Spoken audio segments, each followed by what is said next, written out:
This is my intro music. Welcome to the video. I hope you like it lots, so don't forget to subscribe and click the thumbs up button. Now let's react. Hey, hi, hello there, and welcome to Para-Anthropology 3. Yes, 3. Even though it says day 2, don't listen to that. So, if you've been following along, we are on day 2 of Dr. Kayn Conrad's Paranormal PhD Speedrun. If you are wondering, if for some reason this is your first video, and you are wondering what we are doing, I recommend that you go all the way back to the very first video and listen to at least the first 20-25 minutes, where I kind of go over what we are doing, why we are here, and the only three principles of para-anthropology that we are going to be using here. I am going to very quickly go over them just for brevity's sake. We, of course, have our first principle, which is the principle of haunted legitimacy. And then we are going to talk about the principle of experiential narrative sovereignty. I know they're fun names, aren't they? And then we have the principle of charismatic moral authority. And we also talk kind of about the principle of the lost cause theory fallacy. There we go. Lost cause fallacy.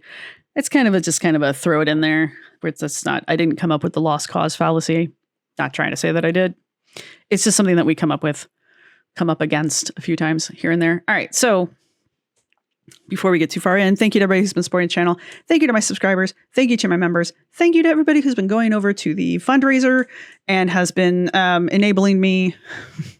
I've been recording these all in the same day, so that's why we're sitting at a very nice 42%, by the way. I'm not even a little bit upset about 42%. It's the answer to life, the universe, and everything. But yes, if you are interested in helping me obtain my life's goal of becoming a PhD in para-anthropology, I would very much appreciate if you would help me out by going over to the GoFundMe and giving just even a little bit to the Para-Anthropology GoFundMe degree with the very noble, well-known Ivy League IMHS Metaphysics Institute, which is what we're investigating with Paranormal PhD Speedrun by Dr. Kayn Conrad. There was a heavy sarcasm flag there. So far we have gone through the introduction and day 1, which was the introduction class with Dr. Kayn Conrad, where I explain why I'm wearing this goofy ass outfit. Don't ask about the mic. The mic is what it is. Hopefully by the time I get to the next video, I will have had time to read some of your comments. So we'll be able to have a little bit of a back and forth conversation here. But until then, let's just jump into this and get to watching. Skeptics and critical thinking. Oh, okay, this is going to be...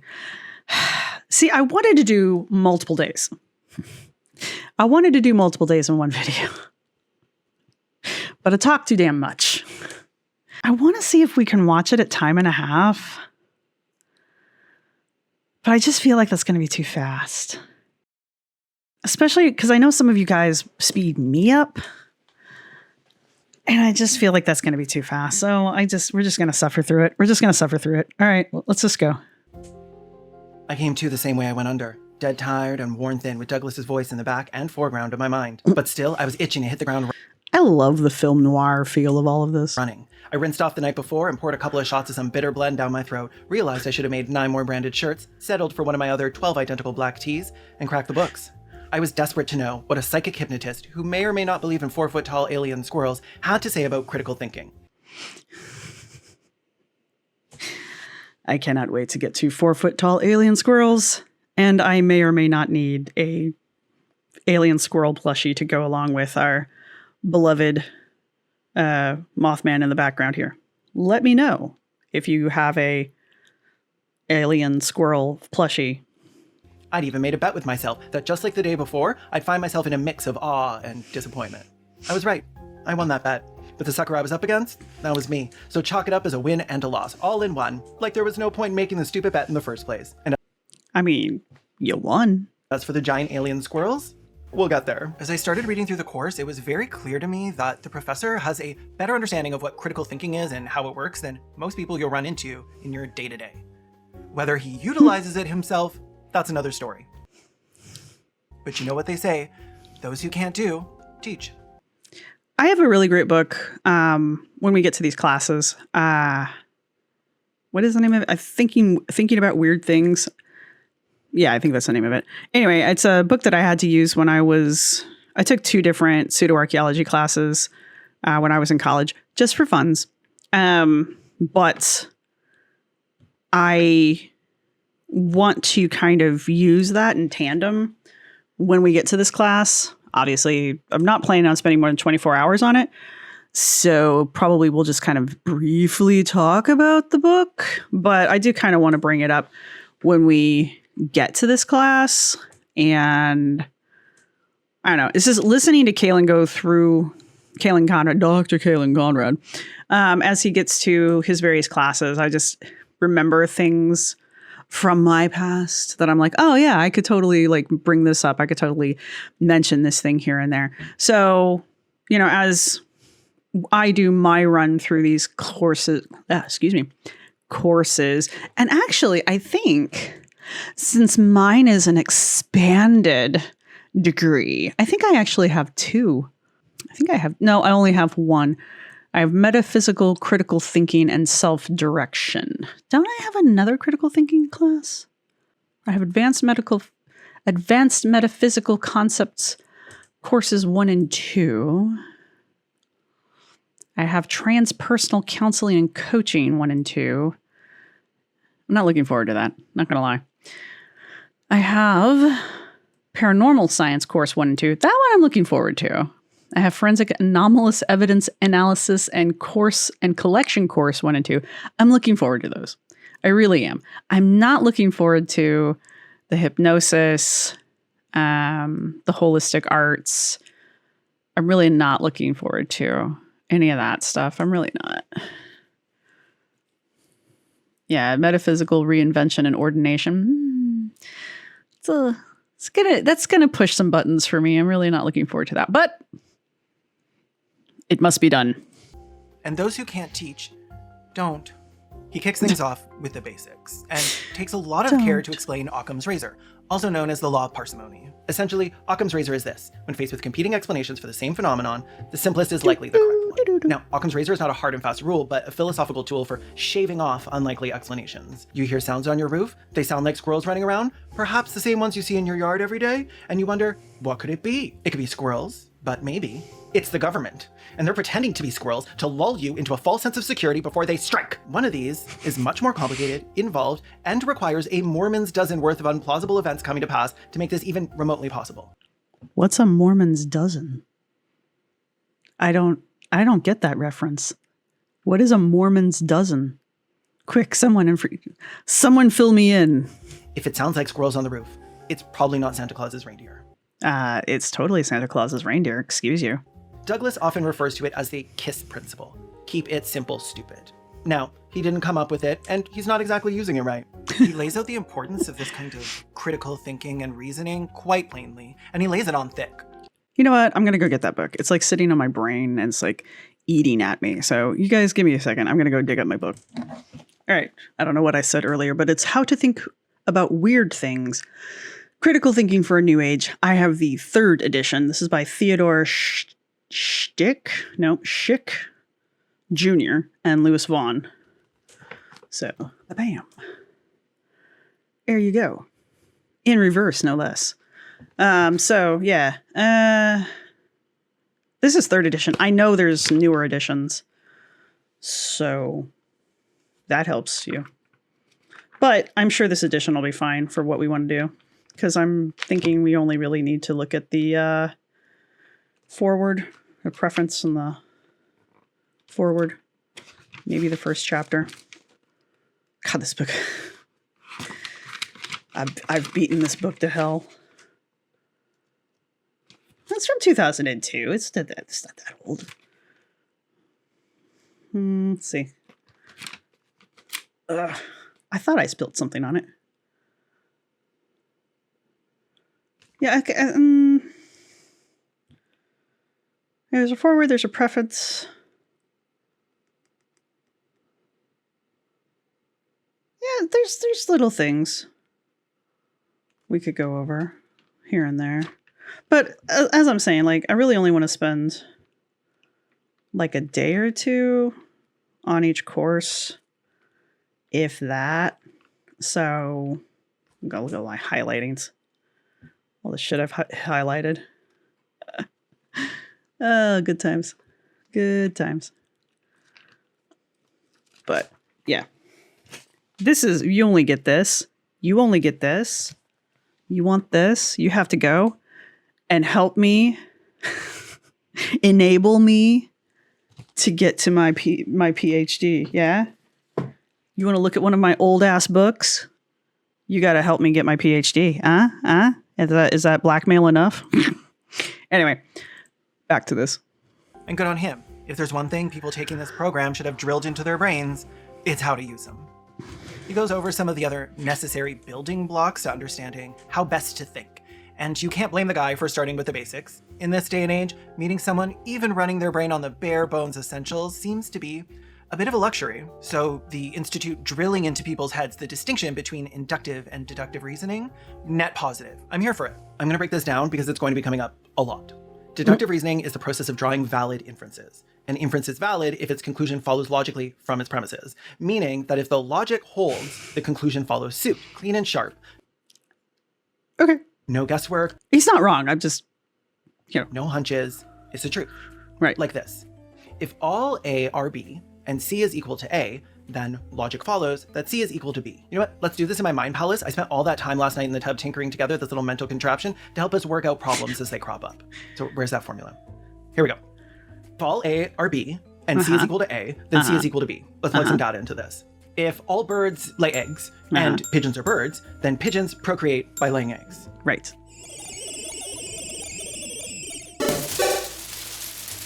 But with inductive reasoning, if the premises are true, yes, the conclusion is also likely to be true, but not necessarily. The professor offers us this example of inductive reasoning. Socrates was Greek. Premise. Many Greeks eat fish. Premise. Socrates ate fish. Conclusion. In this case, What does the Furby have to... The Furby is disturbing. I say with my mic, I just find the Furby disturbing. while both premises are true, the conclusion isn't sound. Probability is not necessarily reality. And now I suddenly want a Furby again. I had a Furby. I did. And I don't know if you all remember the original Furbies, but they had a thing that would happen when the batteries would die that was called the Furby death cry. And that was a thing. And they would just scream until the battery was completely dead. And there was no stopping them.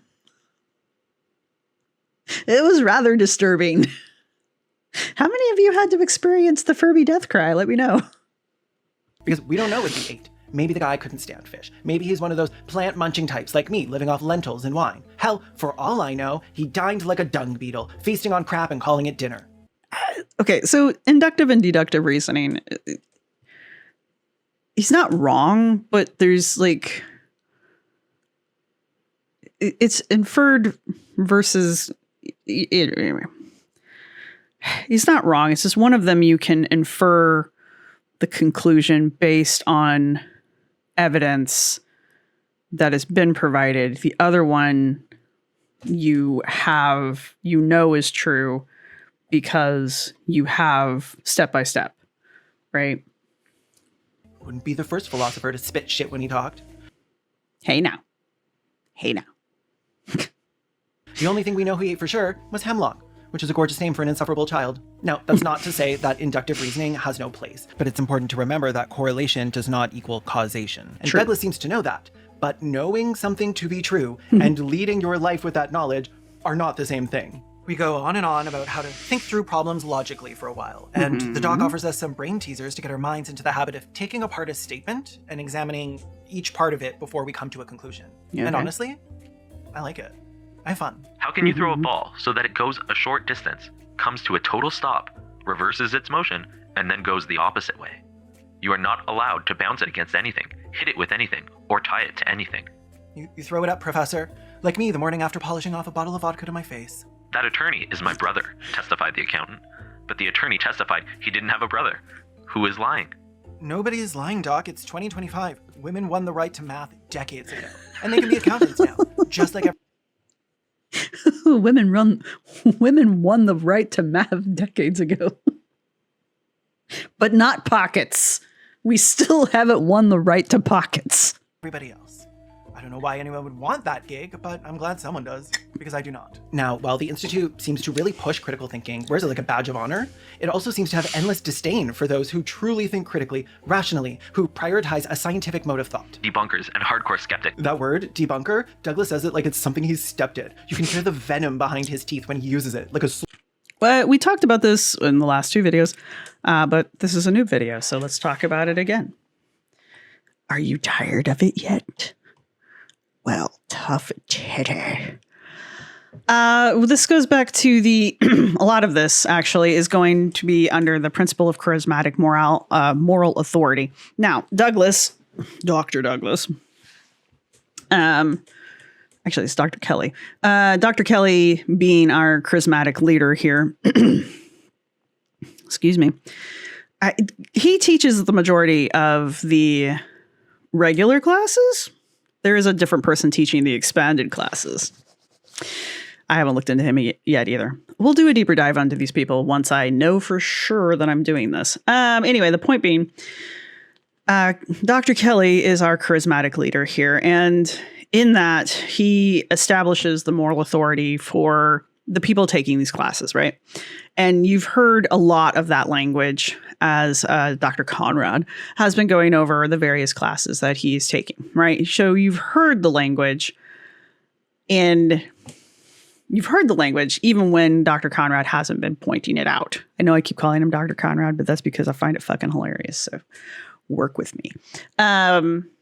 But when Conrad points out things like debunker and skeptic, and I think at some point he may or may not use the term mainstream, but that typically is a term that you'll hear from a lot of like the pseudo and the alternative crews.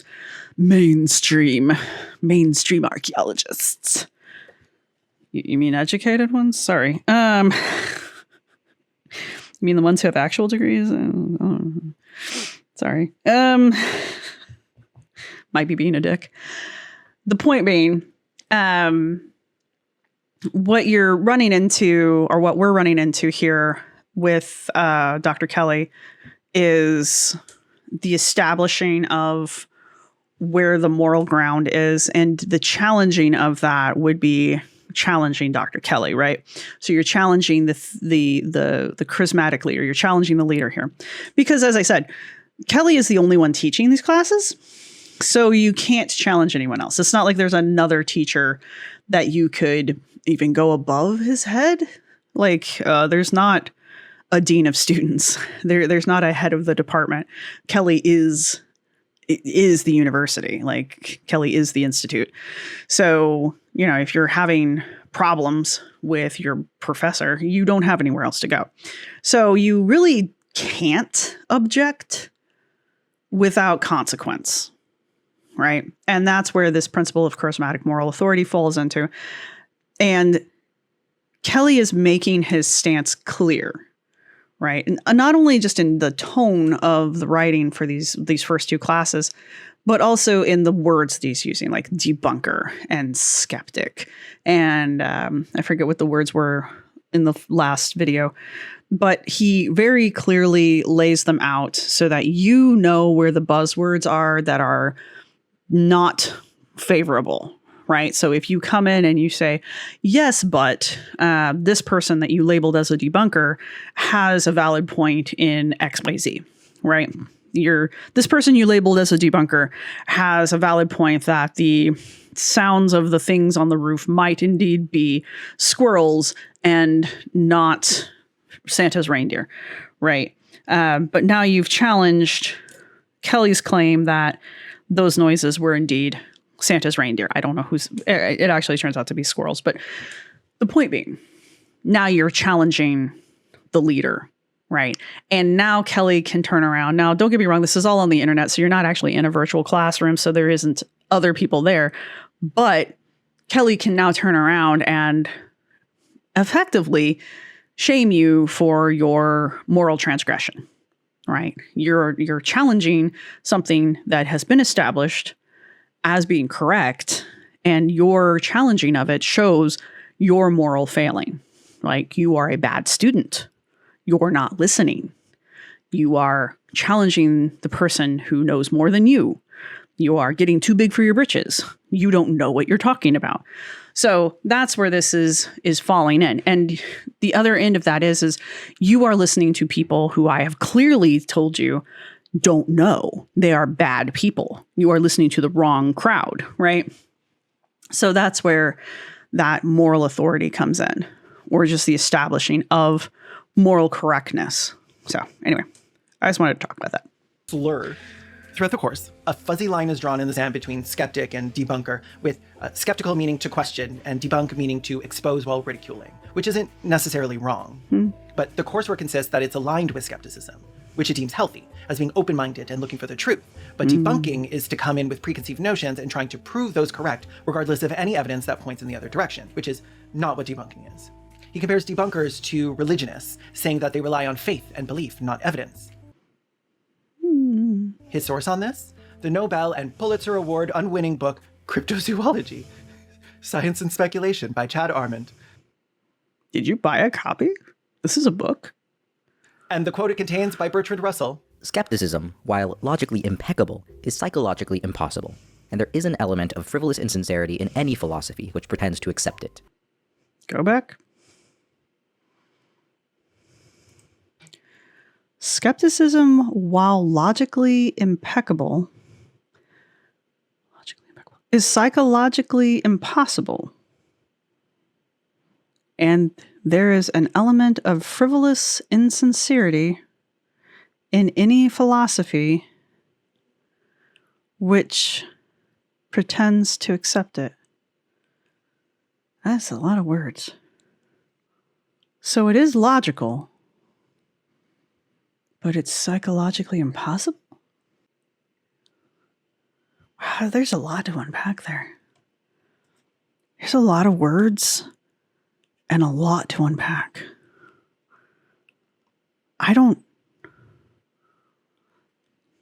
That quote is the definition of word salad. I would like some Caesar on the side and no croutons. I don't like croutons. Arment goes on to say, Skepticism is a belief-driven philosophy creating the illusion of scientific neutrality while adopting practices of disbelief. Skepticism is not the halfway mark between belief and disbelief. Belief and disbelief are two sides of the same coin. Those who hold to a philosophy of disbelief have no intellectual impetus to investigate anything, which impedes scientific progress. I know I'm rereading the exact same thing that just got read to us. I understand. Skepticism is a belief-driven philosophy. Well, then it's not creating the illusion of scientific neutrality while adopting practices of disbelief. Skepticism is not the halfway mark between belief and disbelief. It's never said it is. Belief and disbelief are two sides of the same coin. Okay.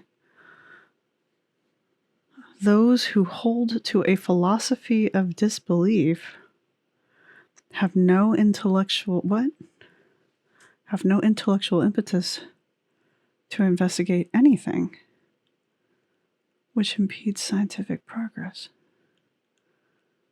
Those who hold a philosophy...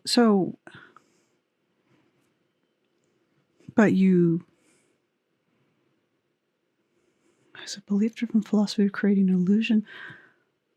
But you've established that skepticism is not a philosophy of disbelief. It's a belief-driven philosophy. So,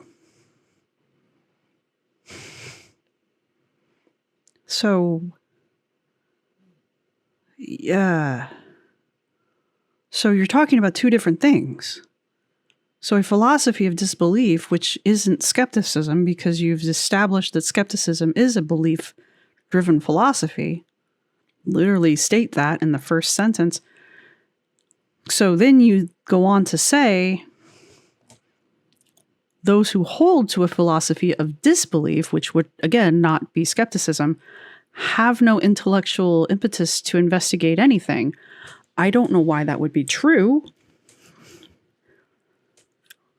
But apparently, if you don't believe in anything, you apparently don't want to ever investigate anything.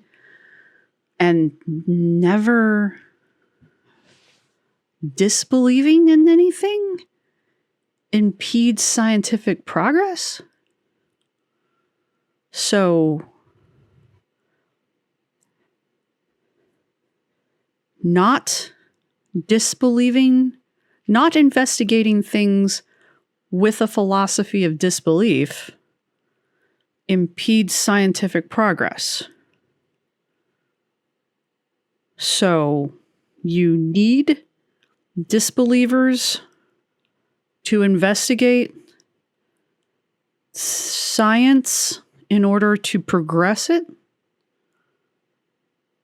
which, again, would eliminate skepticism. Well, it doesn't eliminate skepticism, but skepticism would not be that philosophy of disbelief because, as we said in the very first sentence, skepticism is a belief-driven philosophy that is pretending to be scientifically neutral.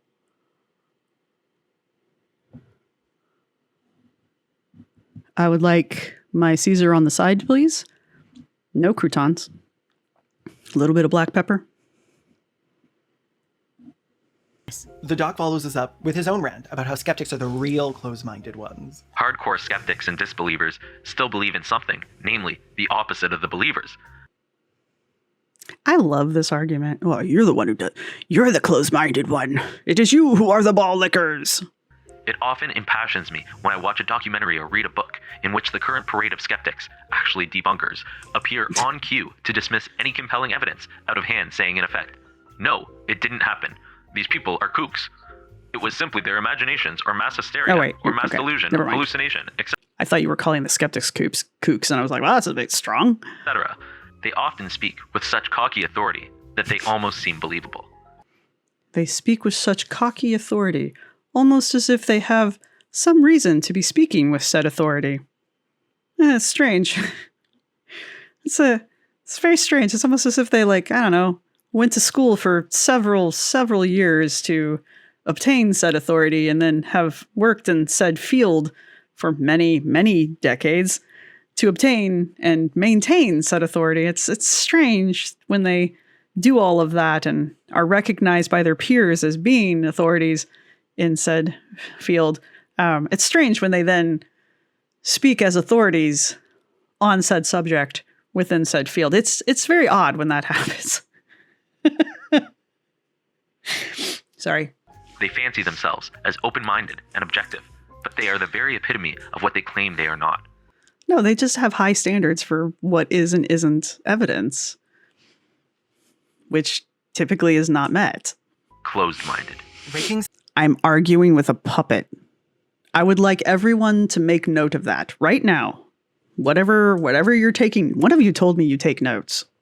Props, gold star. But whatever you're taking notes on right now, I need you to write down, Tiny is arguing with a puppet. Skeptics over the coals under the guise of only attacking those who are hardcore. He quotes Stanton Friedman, a ufologist, and yes, that's what they actually call themselves, who lays out what he believes to be the debunker's modus operandi. Ooh. What the public doesn't know, I won't tell them.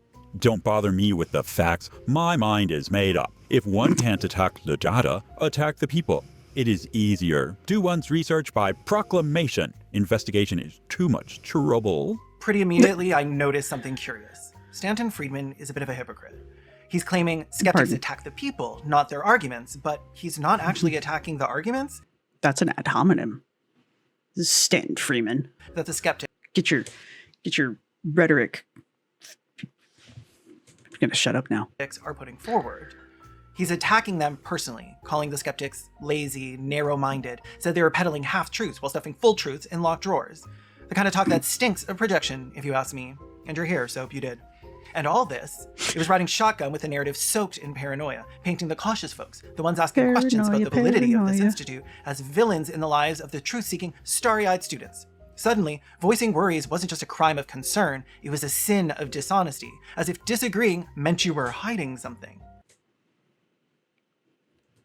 Say with me, boys and girls, the principle of charismatic moral authority. There will be a test. I just don't know what it's going to look like. And if you get the answers wrong, I'm kidding. Maybe. Ugly business.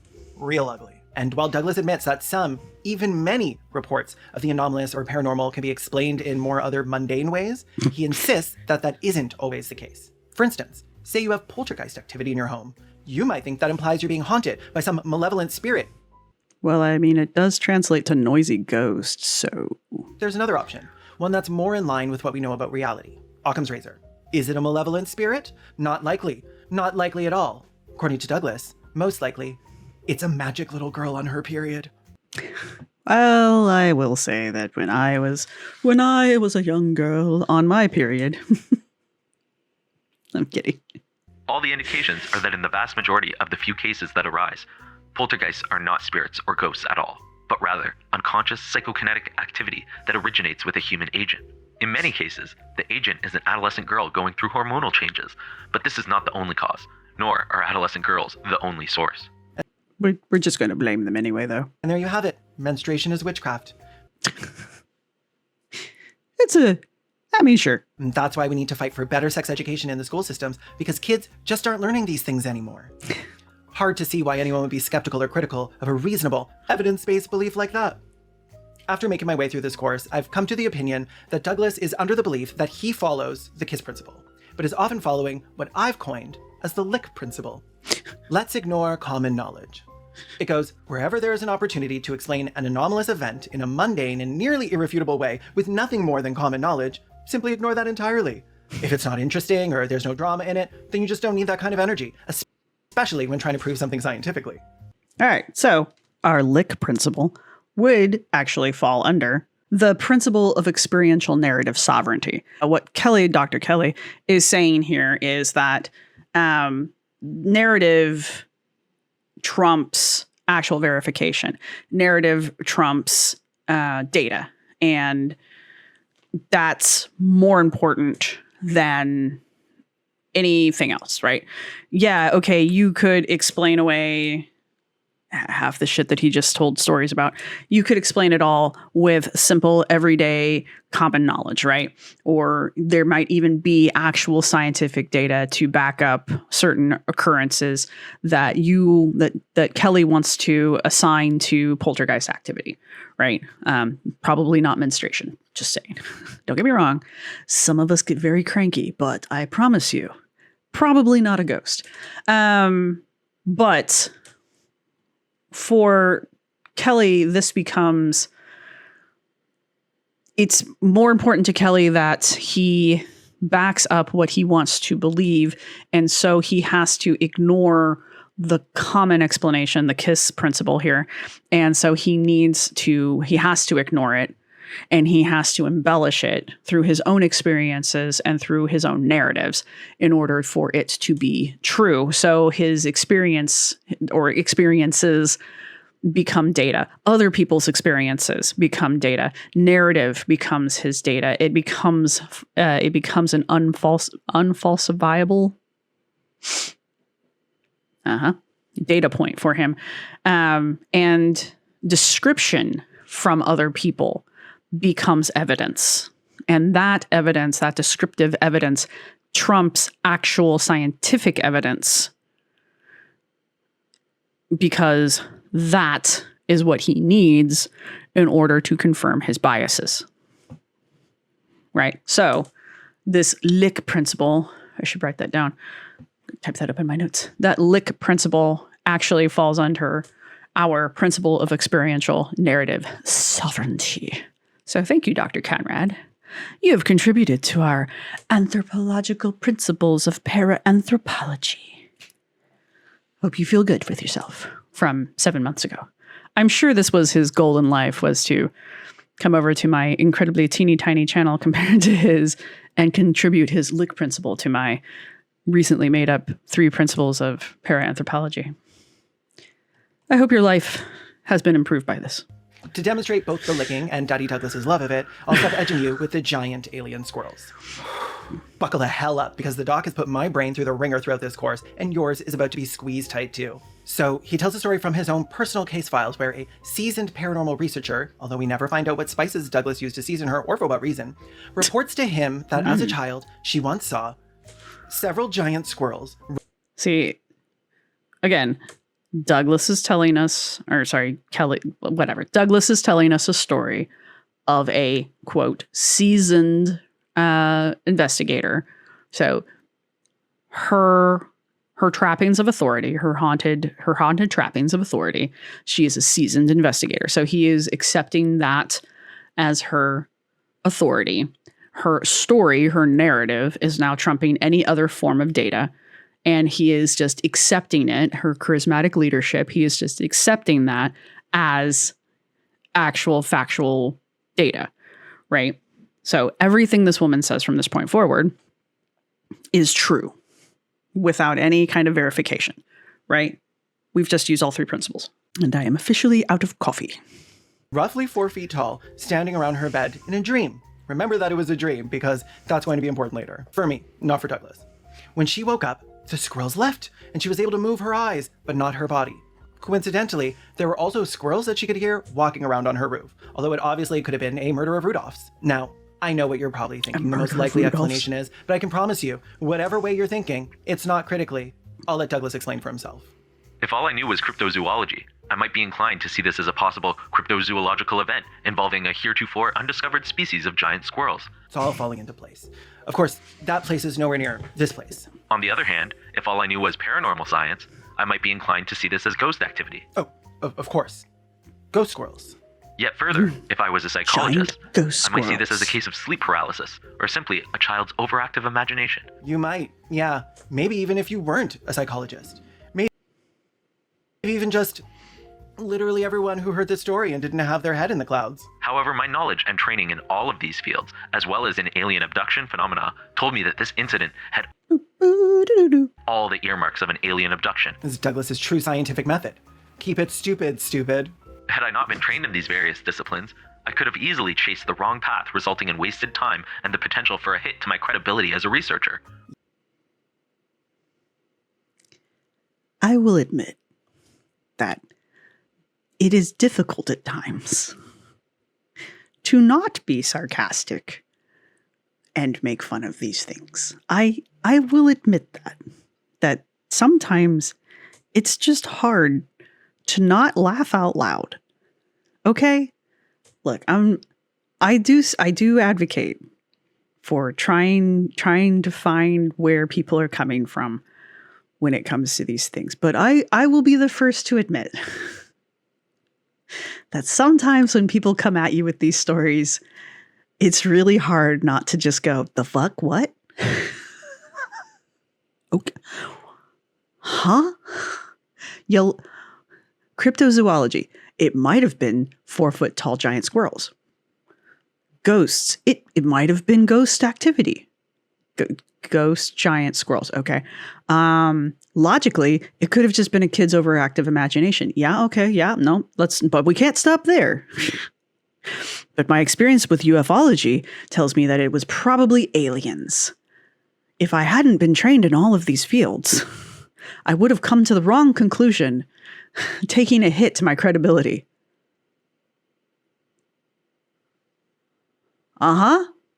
Go on. Yes, you easily could have reached the wrong conclusion. And I could see how, say, assuming something wildly unrealistic could affect your credibility as a critical thinking, reasoned investigator. It sure would have been a damn shame if you had identified the 4-foot squirrels as a dream within the first 5 seconds of the story, only to have people later say, this isn't the kooky explanation we expect from you. See, True. For me, when a tale kicks off with, I saw something unbelievable, and then sucker punches you with, and then I woke up. Well, call me old-fashioned, but I'd say we're squarely in dream territory. Now, let's toss this into the contraption and see what kind of racket it makes. If all A are B and C is equal to A, then C is equal to B. If you see 4-foot-tall squirrels in your sleep, and the things we see in our sleep are called dreams, then seeing the 4-foot-tall squirrels in your sleep was a dream. But no, not to the doc. In his world, Occam's razor don't cut clean, and This is where your deductive reasoning is being used incorrectly, and you're supposed to be using your inductive reasoning.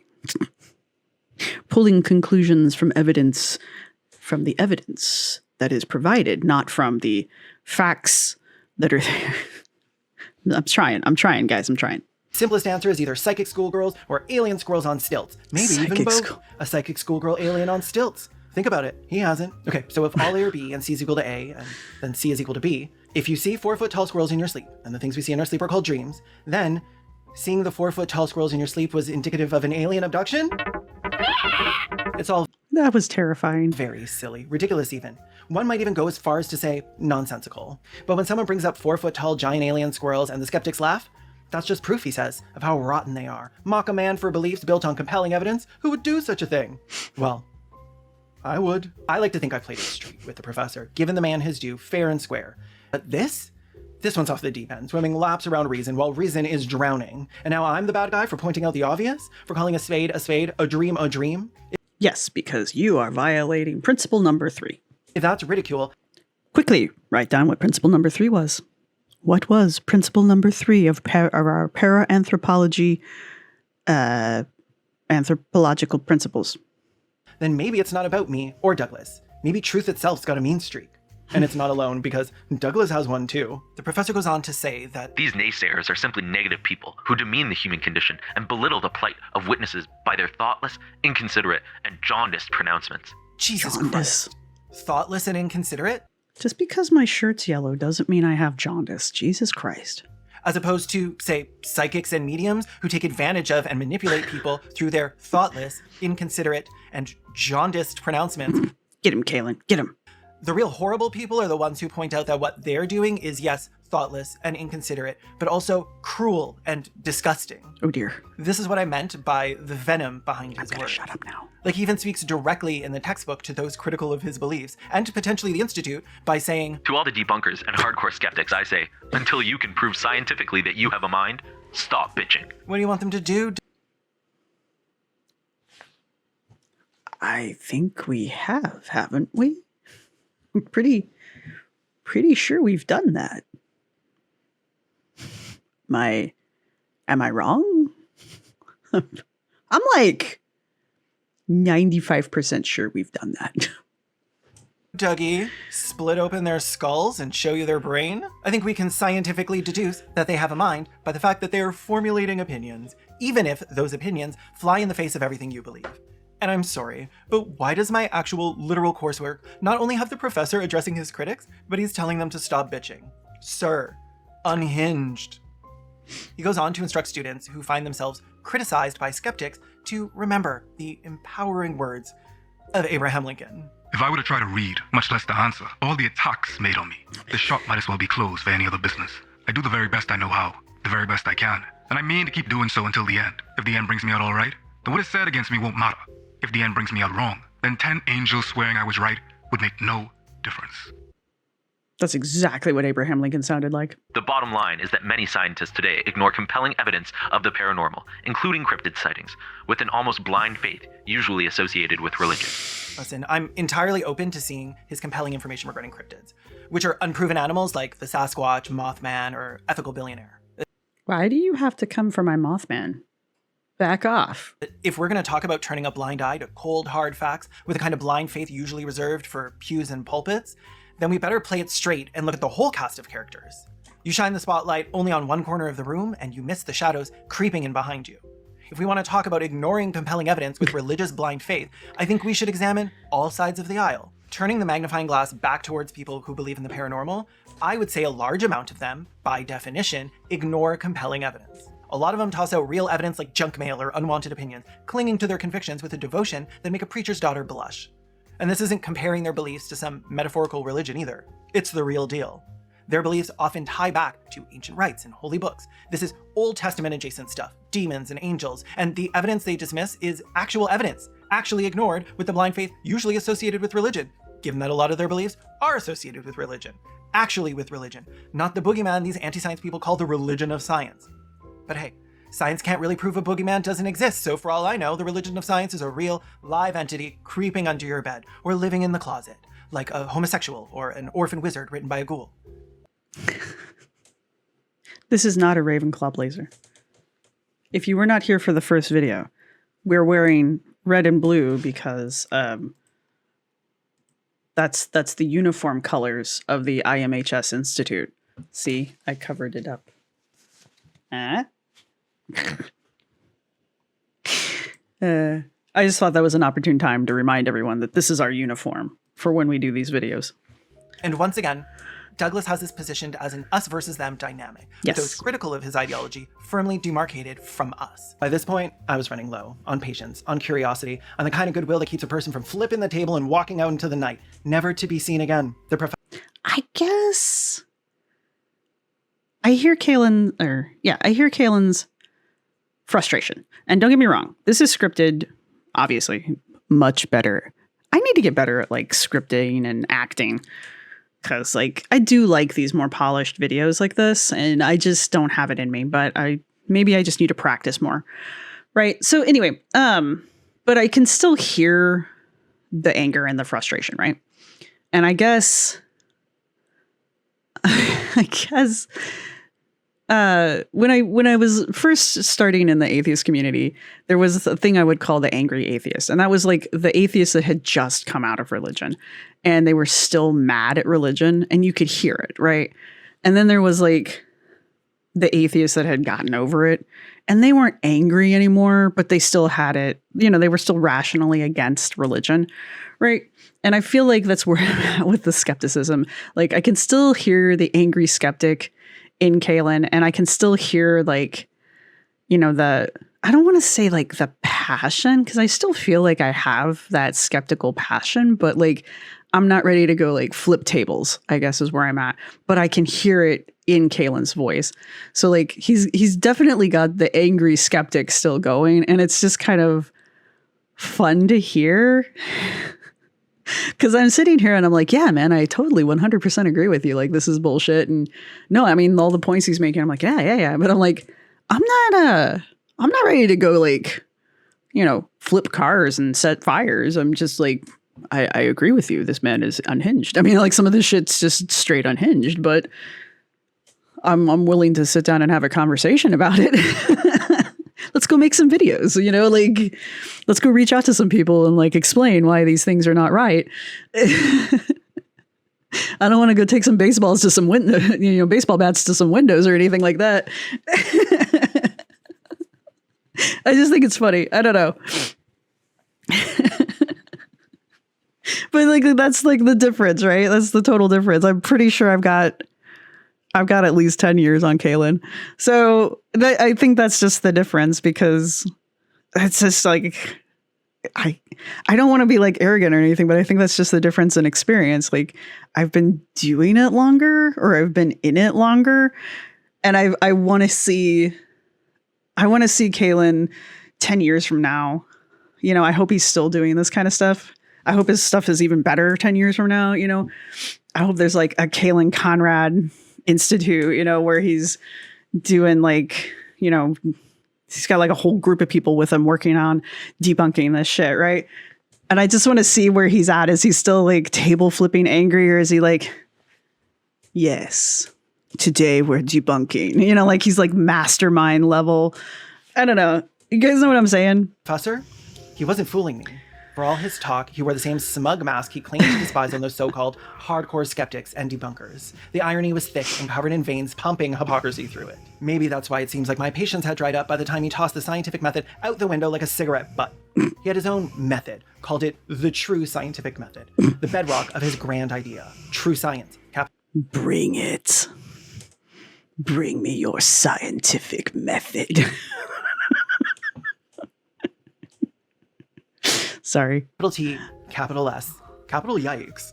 Something about those two Yikes, I words love it. capitalized sent shivers down my spine. Alarm bells were going off. In our efforts to discover whatever truths exist, we as serious researchers must abandon the closed-minded belief systems of mainstream science and return to the truth. There it is. There it is. I was waiting for it. Mainstream. I was waiting for it. It's been a minute. Takes me back. Mainstream. As opposed to... What's the opposite of mainstream? True scientific method, which is the open-minded search to discover and explain reality. That's not a method. There's a reason it's called a method. There's a series of steps that are followed. It's a method. You're talking about a philosophy, a theory, if one will, not a method. Whatever that means, and wherever that takes us. The true science he speaks of, it doesn't need to end with a conclusion that is provable, reproducible, or in any way verifiable. Yeah, that's literally the purpose of the method. Hence why it's called a method. To back up his claims, he cites the 2008 book, Flying Saucers in Science by Stanton Friedman. Jesus, Douglas, you finally provide a citation for your claims, and it's a book called Flying Saucers in Science. Hardcore skeptics and debunkers are another group who have something to learn from critical thinking. The problem with these so-called experts is that they ignore the mountains of evidence from credible sources that says something is going on. Like... Rather than conducting honest research to discover whether that something is caused by some form of supernatural or alien intelligence, or whether it is purely an aspect of the human psyche, they sweep it under the rug by disingenuously and demeaningly assigning such credible witnesses to the ranks of nutjobs. This is not critical thinking. It is irresponsible, dishonest, and lazy. Once again, Dr. Douglas makes a claim with nothing behind it but smoke and malice. No true skeptic denies that when a paranormal claim is made, that something is going on. That something is happening. No. It's incredibly unlikely that the thing that's happening is something that's never been proven to have happened before. That the most likely answer is often the correct one. But I love the idea that skeptics are out here being like, sure, I saw the curtain move, but nothing actually happened. Instead of, yes, something happened, a little something called the wind. Hardcore skeptics and debunkers, disbelievers, are just as guilty as those who take things on faith, true believers, for not thinking critically.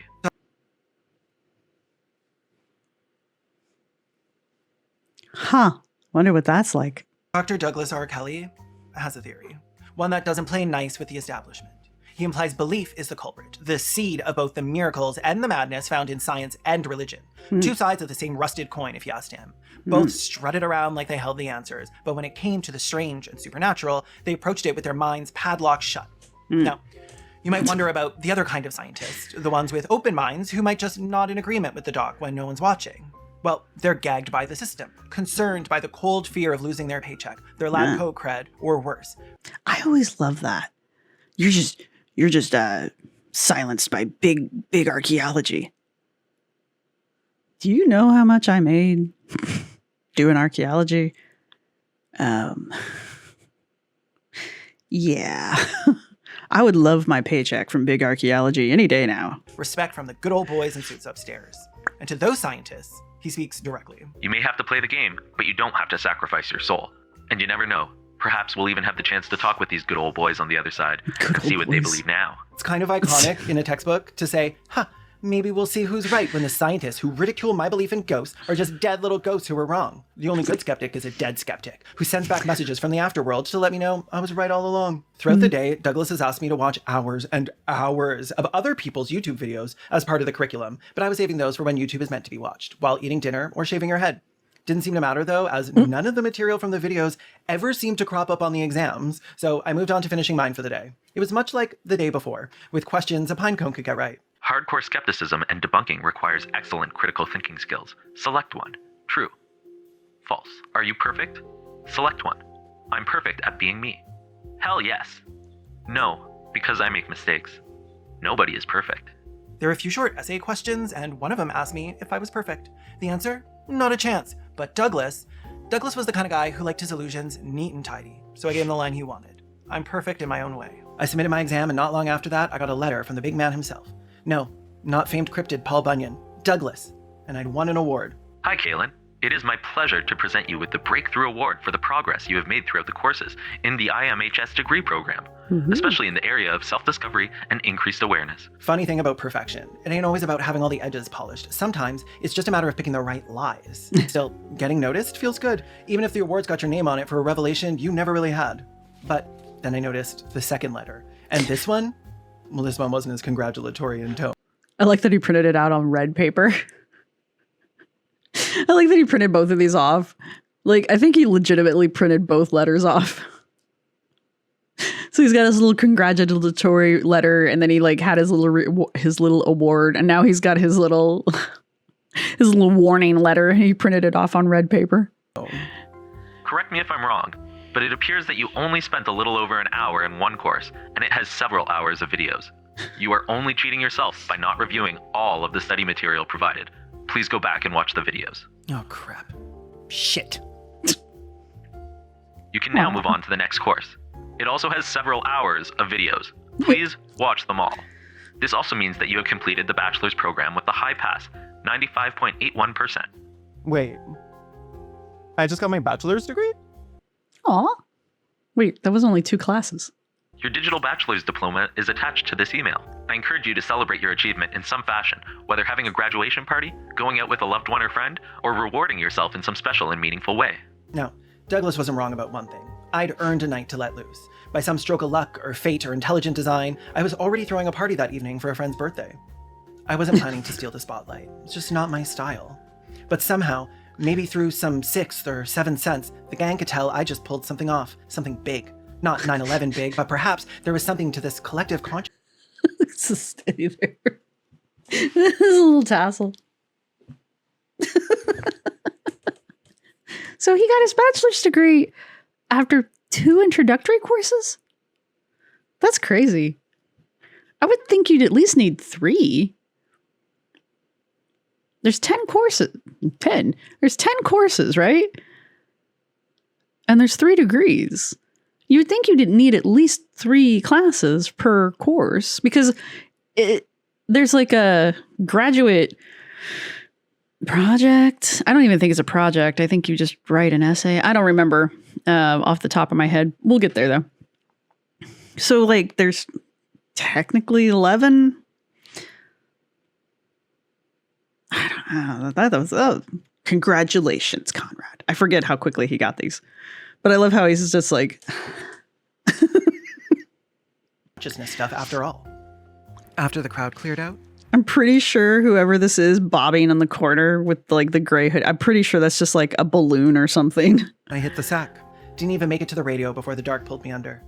Tomorrow, I would be climbing into bed with ghosts, spirits, poltergeists, the whole damn roster of non-corporeal things that go bump in the night. But for tonight, except for the gray goose beside me, I had the bed all to myself. Okay. All right. This is the last one that we're going to do recording today. So hopefully by the time I record day 3, I will have gotten to your guys' comments and seen how many of you have gotten your homework questions correct. What was principle number 1? Because I don't think we went over it today. So how many of you have been watching all of the videos and remember what para-anthropological principle number 1 is? Anyway, if you've made it this far in the video, go ahead and put a cat down there because of Mr. Goose as your emoji. We haven't used a cat in a while. So go ahead and use a cat down in the comment section as your emoji. This one was pretty rough. Not really. I talked a lot in this one, but that's because we were talking about like skepticism and critical thinking and all that. And that's, I don't know, that was my wheelhouse for a really long time. And I don't know, I miss it. So I would really like to get back into it. But if you would also like to see me get back into it, consider helping me get my Paranthropology PhD. My GoFundMe will be linked down below. You too could have your name on a thank you list on any of the videos that I do. And I think I mentioned this in the second video, maybe the first one. I might put a Patreon together, not for extra fundraising or anything, but I feel like I'm fidgeting. I feel like it might be a good place to use as like a vault for this project or something like that, just in case there's something in these that YouTube will object to. So, because you can use Patreon without having to have paying tiers. And, I feel like YouTube's just being weird lately. And I just feel like it might be a good idea to have things backed up somewhere else that isn't as finicky. So that's just something I'm thinking about with this. So if that's something that you might be interested in, and you might want to have your name on a nice little upfront thank you, go ahead and donate. If you don't, you can also just have unknown there, and I completely understand. Be like, yes, I'd like to see you do this ridiculous project. No, I don't want people to know I gave you money. I understand. But yeah, if you guys are interested in seeing me do this expanded degree in para-anthropology and get my PhD in para-anthropology and apparently get a bachelor's in 2 days, I will be watching all of the YouTube videos. Thank you. I would like to try to get summa cum laude.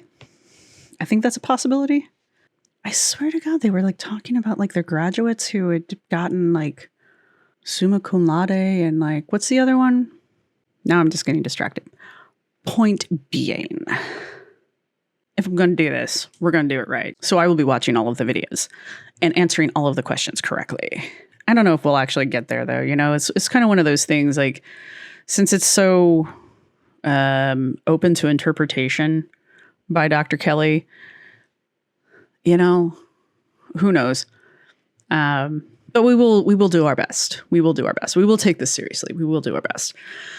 But if you are interested, again, go check out the GoFundMe. Every little bit helps. I am actually tickled pink that it's at 42%. Don't get me wrong. I love the number 42. So there we are at that.